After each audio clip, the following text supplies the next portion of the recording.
So what is comp, collision, and gap coverage? Comprehensive coverage covers your vehicle for fire, theft, flood. If you live in certain places here in St. Pete, in a good thunderstorm, your car might be flooding. That's what comprehensive coverage does. Covers your vehicle for all other perils other than a collision. Collision coverage covers your vehicle if you cause an accident, that way you can get your car fixed.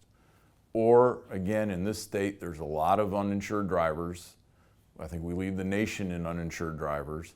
Someone else hits you, they don't have the property damage required, your collision coverage will get your car fixed.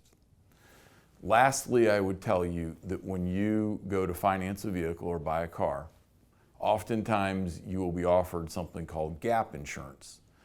And believe it or not, it's one of those things where I would tell a lot of people to consider it and look at it. Even, dealers want to sell you a lot of stuff, but this is actually valuable coverage that can help you.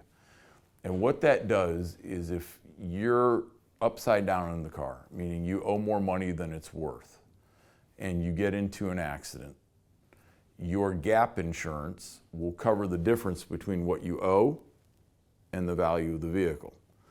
So you get in a car accident, you owe $20,000 on a vehicle, it's only worth $10,000. The insurance company is going to write a $10,000 check to the finance company, and then gap insurance would kick in and cover that remaining $10,000 so that you're not paying on a car note for a total vehicle that you no longer own.